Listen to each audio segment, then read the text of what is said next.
What if the Great Flood was never meant to drown the world, but to baptize the soul?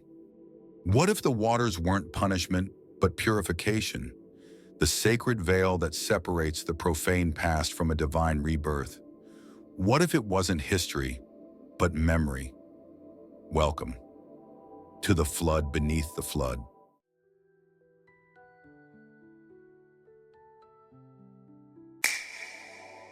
Across continents and millennia, the flood returns. Mesopotamia, Egypt, India, Greece, Mesoamerica, even the icy myths of the north. Each culture speaks of a time when waters rose, when the world was swallowed whole, when gods warned a few, and the rest were washed away. But these were not mere meteorological disasters. They were mythic initiations, cleansings of consciousness, a rupture followed by revelation. In Genesis, Yahweh opens the floodgates to erase corruption. In the Epic of Gilgamesh, Ea whispers to Utnapishtim through a wall, a whisper of survival amidst annihilation. In India's Satya Yuga, Manu builds an ark guided by a fish god avatar of Vishnu, forever tying the deluge to divine intervention. These stories are too synchronized to be coincidence.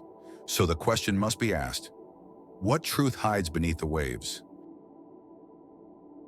In alchemy, before there is gold, there is dissolution. Solve et coagula. First break apart, then rebuild. The flood is solve, the dissolution of form, ego, and false identity. It is the chaos that precedes cosmos, the breaking of the mask before the face can be revealed. In Hermetic thought, water is not destruction, it is memory, a carrier of soul patterns, a mirror to what lies within. To be submerged is to confront your unconscious. To let the old world drown is to let the shadow surface. The Atlanteans, those bearers of lost light, were said to fall not through ignorance, but through pride. And pride in every tradition precedes the plunge. The flood is the moment we are forced to look inward, or perish in the reflection. The deluge represents a return to the primordial unconscious, a dissolving of the individual into the collective. It is the same motif in the hero's journey, the death of the known world, the crossing of the threshold, the descent into darkness before light. Moses floats down the Nile. Dionysus is born from the waters of dismemberment.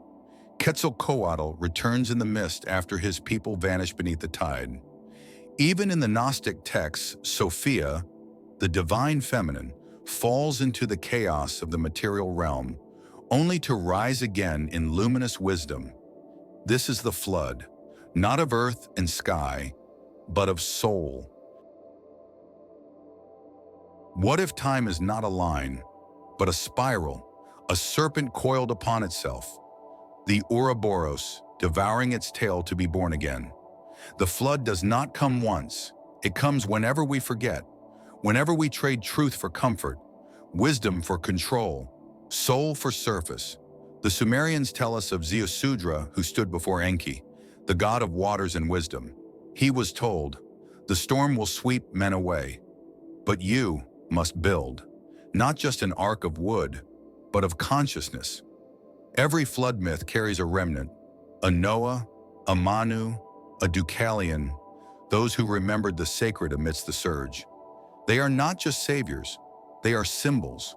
You are the ark, your soul, the vessel, your intuition, the compass, and the waters. They are already rising. In Egyptian cosmology, the primordial flood was Nu, the watery abyss. From it emerged the Benben, the sacred mound, where the phoenix lands and the sun first rises.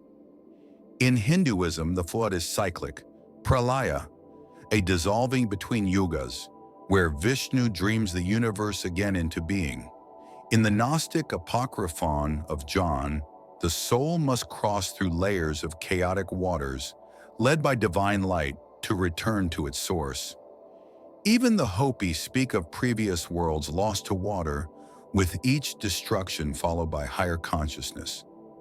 The pattern is clear. Every flood is followed by a rising, every end a beginning, but only for those who listen. What is the Great Flood if not a sacred test? To see if we will remember, to see if when the storm comes, we build boats of inner stillness, of sacred truth, of spiritual structure strong enough to withstand illusion. The flood may come as outer collapse, a war, a storm, a fall of empires, or it may come within, a loss, a death, a crisis of meaning. But always it is a chance, a call from the deep, a baptism into a higher pattern, a washing away of what was never real. So I ask you, traveler of mysteries, when your world floods, will you remember the myth? Will you see the ark not as escape, but as transformation?